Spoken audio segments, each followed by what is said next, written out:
ಮಾಡುವುದಕ್ಕೆ ಅಥವಾ ದೇವರ ಆಲೋಚನೆಗಳನ್ನು ತಿಳ್ಕೊಳ್ಳೋದಕ್ಕೆ ದೇವರ ಆತ್ಮ ನಮಗೆ ಬೋಧಿಸಬೇಕಾಗಿರುವ ಒಂದು ವಾಕ್ಯವಿದೆ. ಅದನ್ನು ನಿಮ್ಮ ನೆನಪು ತರ್ತೇನೆ.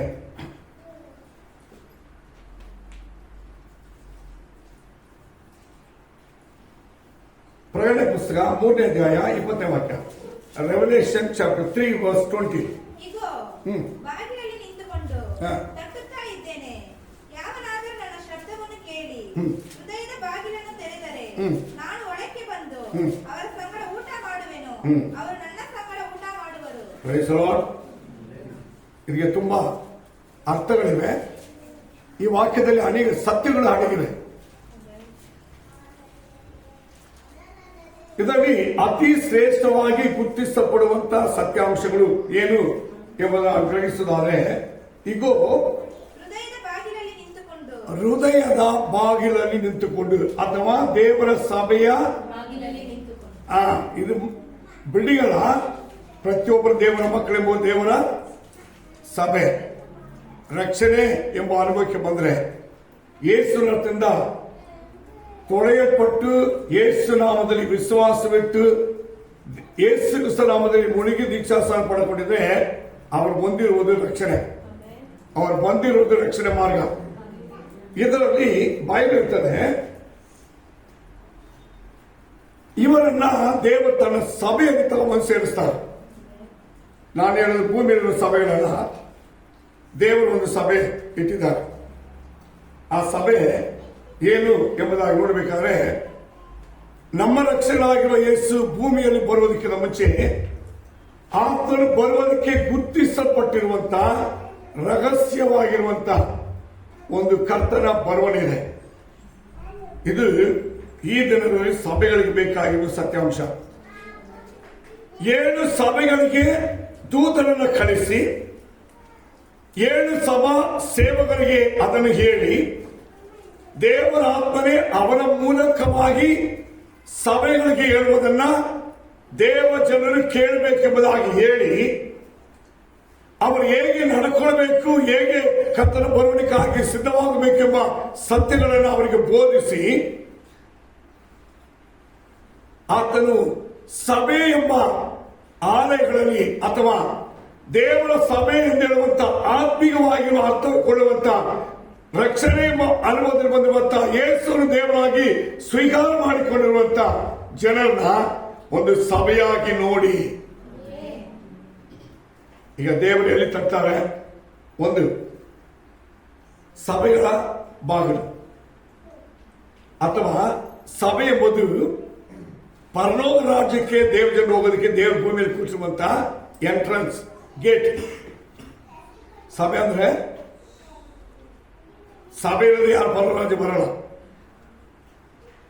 ಯಾಕಂದ್ರೆ ಆ ಸಭೆಯನ್ನು ಕುರಿತು ಯೇಸು ಹೇಳ್ತಾರೆ, ನಾನು ನನ್ನ ಸ್ವಂತ ರಕ್ತದಿಂದ ಸಂಪಾದನೆ ಮಾಡಿಕೊಂಡಿರುವಂತ ನನ್ನ ಸಭೆ. ಅಪೊಸ್ತಲರು 20ನೇ ಅಧ್ಯಾಯ 28ನೇ ವಾಕ್ಯ. ದ ಬುಕ್ ಆಫ್ ಆಕ್ಟ್ಸ್ 20:28 ಓದಿ. ದೇವರು ತನ್ನ ಸ್ವಂತ ರಕ್ತದಿಂದ ಸಂಪಾದಿಸಿಕೊಂಡಿರುವಂತ ಸಭೆ. ಅಂದರೆ ಒಂದು ಸಭೆ ಎಂಬುದು ರಕ್ಷಣೆ ಅನುಭವಿಸುವಂತ ದೇವ ಜನರು ಎಂಬುದು, ಅವರ ಒಂದು ಸ್ಥಳದಲ್ಲಿ ಸಭೆಯಾಗಿ ಕೂಡಿ ಬರುವುದೆಂಬುದು ಯಾರಿಗೆ ಸ್ವಂತ? ದೇವರಿಗೆ ಸ್ವಂತ. ಇದರಲ್ಲಿ ಯಾರು ನಮ್ದು ನಮ್ದು ಎಂಬುದು ಹೇಳ್ಕೊಳ್ಳೋಕೆ ಯಾರಿಗೂ ಹಕ್ಕಿಲ್ಲ. ಯಾಕಂತ ಹೇಳಿದ್ರೆ ಯೇಸು ಭೂಮಿಯಲ್ಲಿ ಬಂದಿರೋದು ತನ್ನ ಸ್ವಂತ ರಕ್ತವನ್ನ ಸಭೆಯಾಗಿ ನಮಗೆ ಕೊಡುವುದಕ್ಕಾಗಿ, ಸಭೆಯಾಗಿ ನಮ್ಮನ್ನು ಸೇರಿಸೋದಕ್ಕಾಗಿ, ಆ ಸಭೆಯಲ್ಲಿ ನಮ್ಮನ್ನಿಟ್ಟು ಶುದ್ಧೀಕರಿಸಿ ತನ್ನ ಬರವಣಿಗೆಗಾಗಿ ಸಿದ್ಧ ಮಾಡುವುದಕ್ಕೋಸ್ಕರವಾಗಿ ಭೂಮಿಯಲ್ಲಿ ದೇವರು ಕ್ರಯವಾಗಿ ಕೊಂಡುಕೊಂಡಿರುವ ಒಂದು ಆಸ್ತಿ ಅಂದರೆ ಆ ದೇವರ ಸಭೆ. ಒಂದಲ್ಲ ನೀವೆಂಥವರು ಎಂಬುದಾಗಿ ಗ್ರಹಿಸಿ ನೋಡಿ. ವಿಶ್ವಾಸ ದೇವರ ಮಕ್ಕಳು ಯಾರಂದ್ರೆ ಹೇಳ್ತಾರೆ, ನಾವು ಧೂಳು ಕಸ ನಾವು ಏನಿಲ್ಲ. ಕರೆಕ್ಟ್. ಯಾರ ಮುಂದೆ? ದೇವರ ಮುಂದೆ, ಲೋಕದ ಮುಂದೆ ಅಲ್ಲ. ದೇವರ ಮುಂದೆ ಹೇಳ್ಬೇಕು, ನನ್ನ ವಿದ್ಯೆ ಐಶ್ವರ್ಯ ಸಂಪತ್ತು ಸ್ಥಾನ ಮಾನ ಎಲ್ಲವೂ ಕಸ ಎಂದು ಎನಿಸ್ತದೆ ಎಂಬುದಾಗಿ ಹೇಳ್ಬೇಕು. ಪ್ರಪಂಚದವರ ಮುಂದೆ ಹೇಳ್ಬೇಕು, ನಾನು ಪರಲೋಕದ ದೇವರ ಮಕ್ಕಳೆಂದು ಹೇಳ್ಬೇಕು. ನಾನು ಪರಿಶುದ್ಧ ದೇವರ ಮನುಷ್ಯನು ಮಕ್ಕಳೆಂಬುದಾಗಿ ಹೇಳ್ಬೇಕು. ನಾನು ಪರಲೋಕ ರಾಜ್ಯಕ್ಕೆ ಹೋಗೋದಕ್ಕೆ ಸಿದ್ಧವಾಗಿರುವ ವ್ಯಕ್ತಿ ಎಂಬುದಾಗಿ ಹೇಳ್ಬೇಕು. ನನ್ನ ಜೀವನ ಪರಲೋಕದ ಮೇಲೆ ಗುರಿ ಇಟ್ಟು ಜೀವಿಸುವ ಜೀವನ ಎಂಬುದಾಗಿ ಹೇಳ್ಬೇಕು. ನೀವು ದೇವರ ಮಗನು ಮಗಳಾಗಿಯೋ, ದೇವರ ಆಲಯವಾಗಿಯೋ, ದೇವರ ಸಭೆಯಾಗಿಯೋ, ದೇವರ ಕೈಗೆ ಕೊಳ್ಳಲ್ಪಟ್ಟವರಾಗಿಯೋ ಈ ಅನುಭವವುಳ್ಳ ಜೀವಿತವು ನಿಮ್ಮಲ್ಲಿದ್ದರೆ ನಿಮ್ಮ ದೃಷ್ಟಿ ಪರಲೋಕ ರಾಜ್ಯದ ಮೇಲೆ ಇರುತ್ತೆ. ನಿಮ್ಮ ಜೀವನ ಈ ಪ್ರಪಂಚವನ್ನ ಗೆದ್ದು ಇದನ್ನು ನಾನು ಸಾಧಿಸಿ ದೇವರ ಮುಂದೆ ಪರಲೋಕ ರಾಜ್ಯಕ್ಕೆ ಹೋಗ್ಬೇಕೆಂಬ ಗುರಿ ಇಟ್ಕೊಂಡಿರ್ತಾರೆ. ಯೇಸುಸ್ವಾಮಿ ಕುತ್ಕೊಂಡು ಹೇಳ್ತಾರೆ ಮತ್ತಾಯ ಬರೆದ ಸುವಾರ್ತೆ 6ನೇ ಅಧ್ಯಾಯದಲ್ಲಿ, ಮೊದಲನೇದಾಗಿ ದೇವರ ರಾಜ್ಯ ನೀತಿಯನ್ನು ಹುಡುಗಿರಿ. 33ನೇ ವಾಕ್ಯ. ಈಗಿರುವುದರಿಂದ ನೀವು ಮೊದಲು ದೇವರ ರಾಜ್ಯವನ್ನ, ದೇವರ ನೀತಿಯನ್ನ, ಮೊದಲಾಗಿ ದೇವರ ರಾಜ್ಯ, ಸೆಕೆಂಡ್ ದೇವರ ನೀತಿ ಅಂದ್ರೆ ದೇವರ ವಾಕ್ಯವನ್ನು ಅನುಸರಿಸಿ ದೇವರ ಸೇವಕರ ಜೊತೆಯಲ್ಲಿ ಸೇರಿ ನಾವು ನಡೆದು ನಿತ್ಯವಾಗಿರುವ ಪರಲೋಕ ರಾಜ್ಯ ಹೋಗೋದಕ್ಕೆ ಬಾಗಲಾಗಿರುವಂತಹ ದೇವರ ಸಭೆಯು ಅದರ ಉಪದೇಶ ನಮ್ಮನ್ನು ಶುದ್ಧೀಕರಿಸಲ್ಪಟ್ಟು ರೂಪಿಸಲ್ಪಡೋದಕ್ಕೆ ನಮ್ಮನ್ನು ಒಪ್ಪಿಸೋದು. ಹೊಸ ಒಡಂಬಡಿಕೆ ಕಾಲದಲ್ಲಿ ದೇವರ ಸಭೆಯ ಒಂದು ಒಳ್ಳೆ ವಿಶ್ವಾಸ ಇದ್ದಾನೆ. ಭಕ್ತಿ, ಪರಿಶುದ್ಧತೆ, ದೇವರಿಗೋಸ್ಕರ ಸಾಕ್ಷಿಯಾಗಿ ಜೀವನ ಮಾಡಿದ ಒಂದು ವ್ಯಕ್ತಿ ಇದ್ದಾನೆ. ಅವನ ಹೆಸರು ಫಿಲಿಪ್ಪನು. ಈ ಫಿಲಿಪ್ಪನ್ ಎಂಬನು ಭಯವು, ಭಕ್ತಿಯು, ಪರಿಶುದ್ಧಾತ್ಮವು, ದೇವರಿಗಿರುವಂತಹ ಭಕ್ತಿ ವೈರಾಗ್ಯಗಳ ಜೀವಿತದಲ್ಲಿ, ವಿಶ್ವಾಸ ಎಂಬ ಜೀವನದಲ್ಲಿ ಬಹಳ ಬಲವಾಗಿರುವ ಸಾಕ್ಷಿಯಾಗಿದ್ದ ವ್ಯಕ್ತಿ ಎಂಬುದಾಗಿ ಗುರುತಿಸಲ್ಪಟ್ಟಿದ್ದಾನೆ. 7 ಜನರಿದ್ದಾನೆ, ಅವನಲ್ಲಿ ಇವನೊಬ್ಬ. ಹಾಗೆ ಸಭೆ ಸದರಿಸಲ್ಪಟ್ಟಾಗ ಅಪೊಸ್ತಲರ 8ನೇ ಅಧ್ಯಾಯದಲ್ಲಿ ಫಿಲಿಪ್ಪನು ಸಮಾರ್ಯಕ್ಕೆ ಹೋಗಿ ಮಾತಾಡುತ್ತೆ, ಸ್ವಾರ್ಥ ಸಾರ್ತಾನೆ. ಅಲ್ಲಿ ಜನರ ರಕ್ಷಣೆ ಹೊಂದ್ತಾರೆ, ವ್ಯಾಧಿಗಳು ಗುಣವಾಗುತ್ತೆ, ಪಾಪ ಶಾಪಗಳ ಜನರು ಬಿಡುಗಡೆ ಆಗ್ತಾರೆ. ಈ ಎಲ್ಲ ಅದ್ಭುತ ಕಾರ್ಯಗಳಾಗಿದ್ದಾಗ ಅಲ್ಲಿರುವ ಸಮಯದಲ್ಲಿ ಅಲ್ಲಿ ಒಂದು ಎಥಿಯೋಪಿಯ ಮಂತ್ರಿ ಯೆರೂಸಲೇಮಿಗೆ ಬಂದು ಆರಾಧನೆ ಮಾಡಿ ಪ್ರಾರ್ಥನೆ ಮಾಡಿ ವಾಪಸ್ ಹೋಗ್ತಿರ್ತಾರೆ ರಥದಲ್ಲಿ. ಆಗ ದೇವರ ಆತ್ಮ ಇವನಿಗೆ ಹೇಳ್ತಾರೆ, ನೀನು ಆ ರಥದಲ್ಲಿ ಹೋಗಿ ಸೇರ್ಕೊ ಅಂತ. ಅವನು ಓಡಿ ಹೋಗಿ ರಥದಲ್ಲಿ ಸೇರಿಕೊಳ್ತಾನೆ. ಆಗ ಅವನು ಯೆಶಾಯ ಎಂಬ ಪ್ರವಾದಿ ಪುಸ್ತಕವನ್ನ ಓದುತ್ತಾ ಇದ್ದಾನೆ ಕೂತ್ಕೊಂಡು. ಆಗ ಅವನ ಜೊತೆಗೆ ಓಡುತ್ತಾ ಕೇಳ್ತಾನೆ, ಈ ಯೆಶಾಯ ಪ್ರವಾದಿ ಪುಸ್ತಕದಲ್ಲಿ ಬಂದು ನಿಮಗೆ ಅರ್ಥ ಆಗುತ್ತಾ? ಅವನು ಹೇಳ್ತಾನೆ, ಯಾರಾದ್ರೂ ಹೇಳಿಕೊಟ್ಟಂತ ಅರ್ಥ ಆಗೋದು, ನನಗೆ ಗೊತ್ತಿಲ್ಲ ಎಂದು ಹೇಳುವಾಗ ಅದಕ್ಕೆ ಬಾ ಹತ್ತಿ ಕೂತ್ಕೊಂಡು ಹೇಳ್ತಾನೆ. ಅವನ ರಥದಲ್ಲಿ ಕೂತ್ಕೊಂಡು ಅವನಿಗೆ ಹೇಳ್ತಾನೆ, ಆ ದಿನವು ರಕ್ಷಣೆ ಯೇಸು ಕ್ರಿಸ್ತನ ಮೂಲಕವಾಗಿಯೇ, ದೇವರ ರಾಜ್ಯದ ಆಶೀರ್ವಾದ ಯೇಸುವಿನಲ್ಲಿ ವಿಶ್ವಾಸಿತ ದೇವರ ಮಕ್ಕಳಿಗೆ, ಪಾಪ ಸಮಯ ರಕ್ಷಣೆ ಎಂಬುದೆಲ್ಲ ದೇವರವ್ರಿಗೆ ಕೊಡುವಂತಹ ದೇವರ ಮಕ್ಕಳು ಪರಲೋಕ ರಾಜ್ಯದ ಪ್ರಜೆ ಆಗಬೇಕಂದ್ರೆ ಅವರು ತಮ್ಮ ಪಾಪಗಳನ್ನು ಪರಿಹಾರ ಮಾಡಿಕೊಂಡು ನೀರಿನಲ್ಲಿ ಮುಳುಗಿ ದೀಕ್ಷಾಸನ ತೆಗೆದುಕೊಂಡು ದೇವರ ಮಕ್ಕಳಾಗಬೇಕೆಂಬುದಾಗಿ ಅವನು ಸಾಕ್ಷಿ ಹೇಳ್ತಾನೆ. ಆಗ ಅವನು ನೀರು ಬರುವ ಸಮಯ, ನೀರು ತಡ ಇರುವ ಸಮೀಪದಲ್ಲಿ ಬಂದಾಗ ಆ ಮಂತ್ರಿ ರಥವನ್ನು ನಿಲ್ಲಿಸ್ಬಿಟ್ಟು, ಈಗ ನೀರಿದೆಲ್ಲ ದೀಕ್ಷಾಸನ ತಗೋಬೋದ ಅಂತ ಹೇಳ್ತಾನೆ.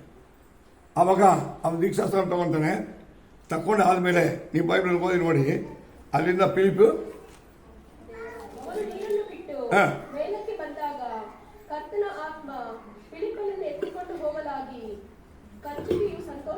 ನೋಡಿ, ಕರ್ತನ ಆತ್ಮವು ಫಿಲಿಪ್ಪನನ್ನ ಎತ್ತಿಕೊಂಡು ಹೋಗಲಾಗಿ. ಅಭಿಷೇಕ ಹೊಂದಿದವನು, ರಕ್ಷಣೆ ಹೊಂದಿದವನು ದೇವ್ರ ಮಕ್ಕಳಿಗೆ ದೇವ್ರ ಕೊಟ್ಟ ಪವರ್ ಏನು ಗೊತ್ತಮ್ಮ? Super natural power. ಇವತ್ತು ವಿಶ್ವಾಸಕ್ಕೆ ಏನಾಗಲ್ಲ, ಅದುವರೆಗೆ ಮುಟ್ಟಿಲ್ಲ. ಇಲ್ಲೇ ನಾವೇನದು ಗೊತ್ತಾ, ನಮ್ಗೆ ಹೀಗೆ ಮಾಡು, ನಮ್ಗೆ ಹಾಗೆ ಮಾಡು, ಹೀಗೆ ಇರು. ಅವ್ರು ಒಂದು ಸಾರಿ ಬಂದು ತನ್ನ ಪ್ರಾಣವನ್ನೇ ಕೊಟ್ಟು ತನ್ನ ರಕ್ತವನ್ನು ನಮಗೆ ಕೆಳಗೆ ಕೊಟ್ಟು ನಮ್ಮನ್ನು ಶುದ್ಧೀಕರಿಸಿ ಮಕ್ಕಳೆಂಬುದಾಗಿ ಆ ಸ್ಥಾನದಲ್ಲಿ ತಂದು ಸಭೆಯಲ್ಲಿಟ್ಟರೆ ನಾವು ಇನ್ನೂ ಏನ್ ಮಾಡ್ತಾ ಇದ್ದೀವಿ? ಆ ಜ್ಞಾನ ಬಂದಿಲ್ಲ. ಇದಕ್ಕೆ ಓಶಿಯ ಪ್ರವಾದಿ ಹೇಳ್ತಾನೆ, ನನ್ನ ಜನರು ಜ್ಞಾನಹೀನರಾಗಿ ಹಾಳಾಗ್ತಿದ್ದಾರೆ. ಉದ್ದಾರಾಗಿ ಸೂಪರ್ ನ್ಯಾಚುರಲ್ ಅಂತೆ ಬೆಳೆದು ಆಶೀರ್ವಾದ ಪಡ್ಕೊಳ್ಬೇಕಾದ ಜನ ದೇವರ ವಾಕ್ಯದ ಸತ್ಯದ ಮಾರ್ಗದಲ್ಲಿ ನಿಂತುಕೊಳ್ಳೋದಕ್ಕೂ ನಡೆಯುವುದಕ್ಕೂ ಅದರ ಸಾಧನೆಗಳನ್ನ ಮಾಡಿ ಪ್ರಪಂಚ ಜೀವಿಸಬೇಕಾಗಿರುವ ಸೂಪರ್ ನ್ಯಾಚುರಲ್ ಪವರ್ ಇರುವಂತಹ ದೇವ ಜನರು ಸುಮ್ಮನೆ ವಿಶ್ವಾಸ ಚರ್ಚೆ ಹೋಗುತ್ತೆ. ಸುಮ್ಮನೆ ದೇವರ ಮಕ್ಕಳಾಗಿದೆ, ಎಲ್ಲರೂ ಆಗಿದೆ, ನಾವಾಗಿದೆ. ನೀವು ದೇವರ ಮಕ್ಕಳೆಂಬ ಸ್ಥಾನ ಎಷ್ಟೆಂಬುದು ಅರಿಯಬೇಕು. ಪರಲೋಕದ ದೇವರು ಆದಿ ಭೂಮಿಯನ್ನ ಈ ಸೈತಾನ್ ಲೂಸಿಫರ್ ಎಂಬುದಕ್ಕೆ ಇಟ್ಟಿದಾಗ ಸೃಷ್ಟಿ ಮಾಡಲ್ಲ. ಈ ಟೋಟಲ್ ಭೂಮಿಯನ್ನ ದೇವರು ನಮಗೆ ಕೊಟ್ಟಿದ್ದಾರೆ. ಇದು ನಮಗೆ ಅರ್ಥ ಆಗಿಲ್ಲ. ನಮಗೆ ಒಂದು 30 ಸೈಟ್ಗೆ ಇನ್ನೂ ಆಳ್ತಾ ಇದೆ.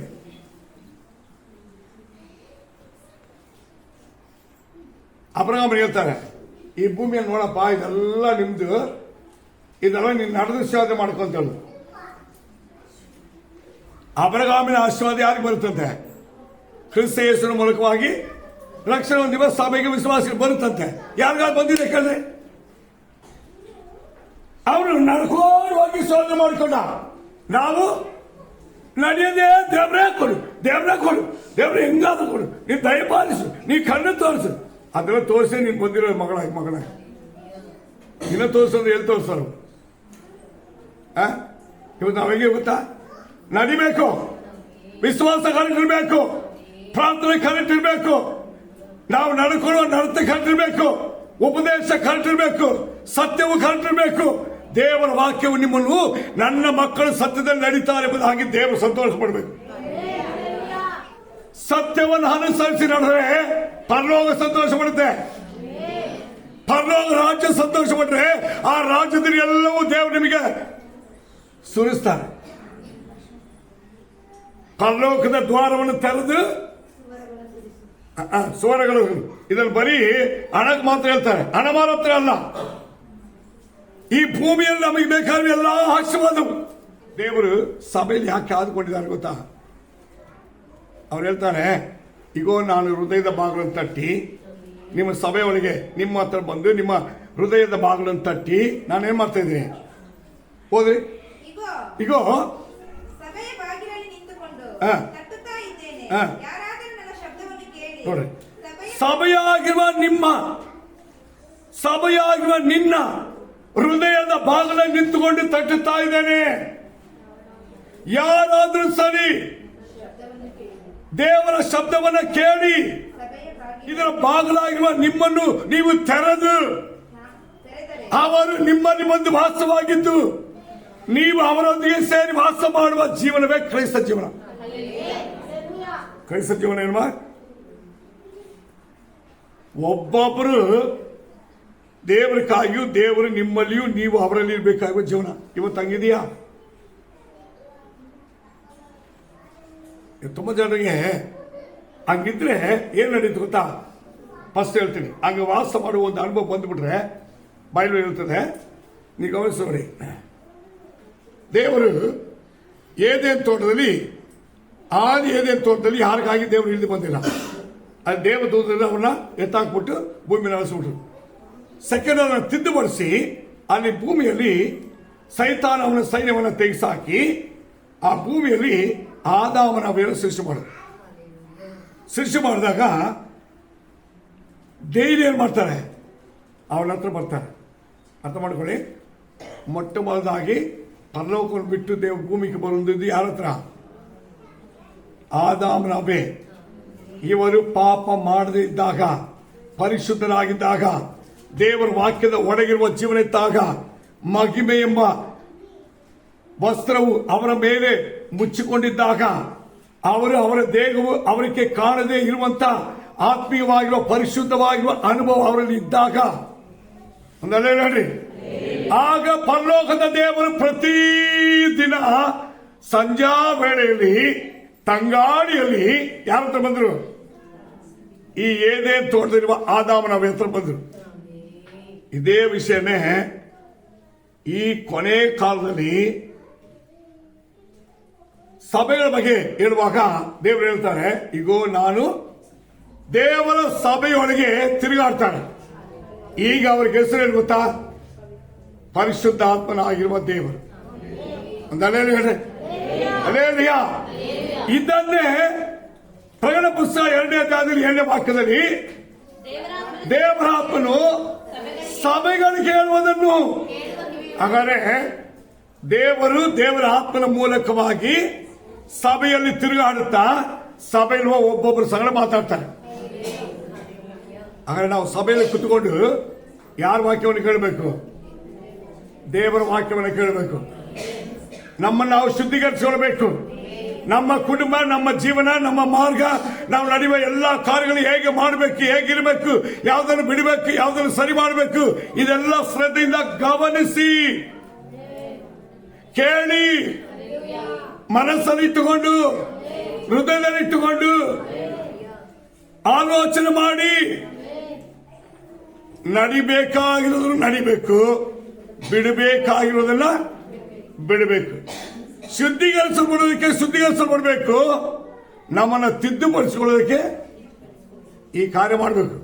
ಆಗ ಸಭೆಗೆ ಬರೋದೇನು? ನಾವು ದೇವರಿಗೆ ತಾಯಿ ಎಂಬ ಸ್ಥಾನ, ತಂದೆ ಎಂಬ ಸ್ಥಾನ, ನಮ್ಮನ್ನು ಪೋಷಿಸುವಂತ ಬೋಧಕರೆಂಬ ಸ್ಥಾನ, ನಮಗೆ ನಾಯಕನೆಂಬ ಸ್ಥಾನ, ಒಡೆಯನೆಂಬ ಸ್ಥಾನ ತುಂಬಾ ಇದೆ. ನಮಗೇನೇನು ಅಗತ್ಯವಿದೆಯೋ, ಅದು ನಮ್ಮನ್ನ ಪೋಷಿಸೋದಕ್ಕೆ, ನಡೆಸೋದಕ್ಕೆ ಏನೇನು ಸ್ಥಾನವಿದೆಯೋ ಅದು ಎಲ್ಲವೂ ದೇವರು ನಮ್ಮ ಸಂಗಡ ಇರುವುದಕ್ಕೆ ಇಟ್ಟಿರುವಂತ ಮಾರ್ಗ. ದೇವರ ಹತ್ರ ಏಸಪ್ಪ, ಯೇಸುವೆ ನಮ್ಮ ಮೇಲೆ ಕರುಣಿಸಿ ನಮಗೆ ಸಹಾಯ ಮಾಡೋದು ಕೆಳಗೆ ಭಯನ. ನಾವೇನ್ ಮಾಡ್ತೀವಿ ಗೊತ್ತಾ? ಕಷ್ಟ ಶೋಧನೆ ಬಂದ್ರೆ ನೆಂಟರ ಹತ್ರ ಹೋಗ್ತೀವಿ. ಇಕ್ಕಟ್ಟು ಸಹಾಯಕ್ಕೆ ಏನಾದ್ರೆ ನಮ್ಮ ಸ್ನೇಹಿತರ ಹತ್ರ ಹೋಗ್ತೀವಿ. ಯಾರ ಹತ್ರ ಹೋಗಲ್ಲ? ಯೇಸು ಹತ್ರ ಹೋಗಲ್ಲ. ಇದೇ ದೊಡ್ಡ ಪ್ರಾಬ್ಲಮ್ ಇವತ್ತಿರೋದು. ವಿಶ್ವಾಸಿಗಳ ಹತ್ರ ದೇವ ಜನರು ಇರುವ ಒಂದೇ ಒಂದು ಪ್ರಾಬ್ಲಮ್ ಏನು ಗೊತ್ತಾ? ಯಾವ ಕಾರ್ಯಕ್ಕೋಸ್ಕರವಾಗಿ ಆಗಲಿ ಮೊದಲು ಅವ್ರ ಹತ್ರ ಹೋಗದಿರುವ. ನಾವೆಲ್ಲ ಅವ್ರ ಹತ್ರ ಕೇಳಿ, ಇವ್ರ ಹತ್ರ ಕೇಳಿ, ಕ್ಲಾಸ್ ಆಗಿಲ್ಲ ಅವಾಗ ದೇವ್ರೆ ಏನಾದ್ರು ಒಂದು ಸಹಾಯ ಮಾಡಪ್ಪ ನೀನು. ಭೂಮಿ ಪಾದಪೀಠ, ಆಕಾಶ ಸಿಂಹಾಸನ, ಇಷ್ಟು ದೊಡ್ಡ ದೇವರು ನಿಮಗೆ ದೇವರಾಗಿದ್ರೆ ಆ ದೇವರ ಆಶೀರ್ವಾದ ಇವತ್ತು ಬೇಡ, ಆ ದೇವರ ಬಲ ಬೇಡ. ದೇವರು ಹೇಳ್ತಾರೆ, ನಿಮಗೆ ನನ್ನ ಮೇಲೆ ವಿಶ್ವಾಸವಿಟ್ಟು ನನ್ನ ಮೇಲೆ ನಡ್ಕೊಳ್ಳೋ ಜೀವಿತ ಬಂದ್ರೆ ನಿಮ್ಮ ವಿಶ್ವಾಸವೇ ಲೋಕವನ್ನು ಗೆಲ್ಲುವಂತ ಶಕ್ತಿ. ಅರ್ಥ ಮಾಡಿಕೊಂಡ್ರಿ? ಅದಕ್ಕೆ ದೇವರು ಹೇಳ್ತಾರೆ, ಈಗೋ ನಾನು ಬಾಗಿಲು ನಿಂತು ತಡ್ತಾ ಇದ್ದೀನಿ, ನೀನು ನನ್ನ ಮಾತು ಕೇಳು, ನಿಮ್ಮ ಹೃದಯ ಬಾಗಿಲು ತೆರೆ, ನಾನು ನಿನ್ನೊಳಗೆ ಬರ್ತೀನಿ, ನಿನ್ನ ಸಹಾಯ ಇರ್ತೀನಿ, ನಿನಗೆ ಸಹಾಯ ಮಾಡ್ತೀನಿ, ನಿನ್ನ ನಡೆಸ್ತೀನಿ, ರೆಡಿನಾ? ದೇವರಾಗಿ ನಡೆಸೋದಕ್ಕೆ ದೇವರು ಶಕ್ತನಾಗಿದ್ದಾರೆ. ನಮ್ಮನ್ನ ಪರಿಶೋಧನೆ ಮಾಡೋಣ. ಪ್ರೈಸಲ್ಲ. ನಿಮ್ಮ ಅಗತ್ಯವೇನಾಗಿರಲಿ, ನಿಮ್ಮ ಕೊರತೆಗಳೇನಾಗಿರಲಿ, ನಿಮಗೆ ಬೇಕಾಗಿರುವ ಸಹಾಯವೇನೇ ಆಗಿರಲಿ, ದೇವರು ಹೇಳ್ತಾರೆ, ಈಗೋ ನೀವು ನನ್ನ ಮಾತನ್ನು ಕೇಳಿ ನಿಮ್ಮ ಹೃದಯದ ಬಾಗಿಲನ್ನು ತೆರೆದರೆ ನಾನು ನಿಮ್ಮ ಜೊತೆಗೆ ಬರ್ತೀನಿ, ನಿಮ್ಮ ಒಳಗೆ ಇರ್ತೀನಿ, ನಿಮ್ಮ ಸಂಗಡ ವಾಸ ಮಾಡ್ತೀನಿ, ನಿಮ್ಮ ಅಗತ್ಯಗಳೆಲ್ಲ ಪೂರೈಸ್ತೀನಿ. ಎಂಥ ಅದ್ಭುತವಾಗಿ ದೇವರು ನಮಗೆ. ಪರಿಶೋಧನೆ ಮಾಡೋಣ, ಸಮರ್ಪಿಸೋಣ. ದೇವರೇ, ನನ್ನ ಸಹಾಯಕ್ಕೆ ನೀನು ಬಾ, ನನ್ನ ಜೀವನದಲ್ಲಿ ನನ್ನೊಂದಿಗೆ ನೀನು ಬಾ. ಈ ಪ್ರಪಂಚದ ಕಷ್ಟ, ನಷ್ಟ, ಶೋಧನೆ ಕಡೆಗಳು ನನಗೆ ತಾಯಿಯಾಗಿರು, ನನಗೆ ತಂದೆ ಆಗಿರು, ನನಗೆ ಸಹಾಯಕನಾಗಿರು, ನನ್ನನ್ನು ಗುಣಪಡಿಸುವ ದೇವರಾಗಿರು, ನಮ್ಮ ಬಲಗಿನದಲ್ಲಿ ಬಲವಾಗಿರು. ನಮ್ಮ ಕುಟುಂಬ, ನಮ್ಮ ಜೀವನವನ್ನು ಕೆಡಕುವುದಕ್ಕೆ, ಕೆಡಿಸಿದ ಕೆಡಕನ ಮೇಲೆ ಒಂದು ನ್ಯಾಯ ಉಂಟಾಗುವುದಕ್ಕೆ ನೀನು ನ್ಯಾಯಾಧಿಪತಿಯಾಗಿ ನನ್ನ ಪರವಾಗಿ ರಾಜ. ನನ್ನ ಮಗುವಿನ ಲಜ್ಜೆಯಿಂದ ಕೆಡಿಸಬೇಡ ದೇವರೇ. ವೈರಿಗಳ ಮುಂದೆ ಒಂದು ಔತಣ ಸಿದ್ಧ ಮಾಡು ರಾಜ. ಒಂದು ಸಾರಿ ಸಮರ್ಪಿಸಿ. ಯೇಸುವಿನ ರಕ್ತದ ಬಲವು, ಯೇಸುವಿನ ನಾಮದ ಬಲವು, ಯೇಸುವಿನ ವಾಕ್ಯದ ಬಲವು, ಯೇಸುವಿನ ವಿಶ್ವಾಸ ಬಲವು ನಿಮ್ಮಲ್ಲಿ ಎಷ್ಟು ಬಲವಾಗಿರುತ್ತೋ, ಎಷ್ಟು ಆಳವಾಗಿರುತ್ತೋ, ಎಷ್ಟು ಅರ್ಥಪೂರ್ವವಾಗಿರುತ್ತೋ, ಎಷ್ಟು ನೀವು ಅನುಸರಿಸಿ ನಡ್ತೀರೋ ಅಷ್ಟೇ ಮಹತ್ವಗಳು, ಅದ್ಭುತ ಕಾರ್ಯ ನಿಮ್ಮ ಸುತ್ತಲೂ ಕಾದಿದೆ. ಸಮರ್ಪಿಸಿ ದೇವರ ಮುಂದೆ ಒಪ್ಪಿಸಿಕೊಂಡ್ರೆ ಪ್ರಯತ್ನ ನಾವು ಪ್ರಾರ್ಥನೆ ಮಾಡೋಣ. ಗೋಪಲೋಕದ ಒಳಗಿನ ಸುರಕ್ಷಿತ ದೇವರ ಒಳ್ಳೆ ಸಮಯಕ್ಕೆ ಸ್ತೋತ್ರಯ್ಯ. ಯಾರ್ಯಾರು ಕತ್ರೆ ನಿನ್ನ ವಾಕ್ಯವನ್ನು ಅನುಸರಿಸಿ ನಡೆಯುವುದಕ್ಕೂ, ಪರಲೋಕದ ಪ್ರಜೆಗಳಾಗಿ, ಪರಲೋಕ ರಾಜ್ಯಕ್ಕಾಗಿ ಭೂಮಿ ಜೀವಿಸುವಂತವರಾಗಿ, ದೇವರೇ ನಿನ್ನ ಮಕ್ಕಳಾಗಿ, ನಿನ್ನ ಸಭೆಯಾಗಿ ನಿನ್ನ ವಾಕ್ಯವನ್ನ ಅಪಾತನೆ ಅನುಸರಿಸಿ ನಡೆಯುವುದಕ್ಕೆ ಪೂರ್ಣ ಮನಸ್ಸು, ಪೂರ್ಣ ಬಲವು, ಪೂರ್ಣ ಶಕ್ತಿಯನ್ನ ಯಾರ್ಯಾರು ನಿನ್ನಲ್ಲಿ ಉಪಯೋಗ ಮಾಡ್ತಾರೆ ದೇವರೇ, ಅವರ ವಿಶ್ವಾಸವನ್ನು ನೋಡು, ಅವರ ಪ್ರಾರ್ಥನೆ ನೋಡು, ಅವರ ಹೃದಯವನ್ನು ನೋಡು, ಅವರ ಗುಣ ಸ್ವಭಾವಗಳನ್ನು ನೋಡು. ಒಬ್ಬೊಬ್ಬರ ದೇವರೇ ನೀನು ಸಹಾಯಕ್ಕೆ ತಂದೆಯಾಗಿ ಬಾ ದೇವರೇ, ಸಹಾಯಕರಾಗಿ ಬಾ ದೇವರೇ, ತಾಯಿಯಾಗಿ ಬಾ ದೇವರೇ. ನಿನ್ನ ಬಲವನ್ನಷ್ಟು ಒಬ್ಬೊಬ್ಬರನ್ನು ಮುಟ್ಟಲಿ ರಾಜ, ಒಬ್ಬೊಬ್ಬರನ್ನು ಶುದ್ಧೀಕರಿಸಲಿ ರಾಜ, ಒಬ್ಬೊಬ್ಬರನ್ನ ರೂಪಿಸಲಿ ರಾಜ.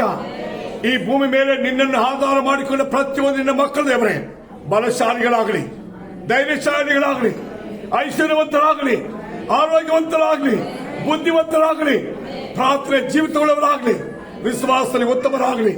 ಈಗ ಲೋಕದ ನಡವಳಿಕೆಯನ್ನು ಅನುಸರಿಸದೆ ನೂತನ ಮನಸ್ಸನ್ನು ಹೊಂದಿಕೊಂಡವರಾಗಲಿ, ಪರಲೋಕದ ಭಾವದವರಾಗಲಿ. ನಿನ್ನ ನೀತಿಯನ್ನು ಅನುಸರಿಸಲಿಕ್ಕೆ ಸಹಾಯ ಮಾಡಿ. ಒಬ್ಬೊಬ್ಬನ ಪಾಲನೆ ನಡೆಸಿಕೊಡು. ನೀನು ಹಾಗೆ ಮಾಡೋದಕ್ಕಾಗಿ ಸ್ತೋತ್ರ ಯೇಸು ನಾಮದಲ್ಲಿ ತಂದೆ. Amen, amen.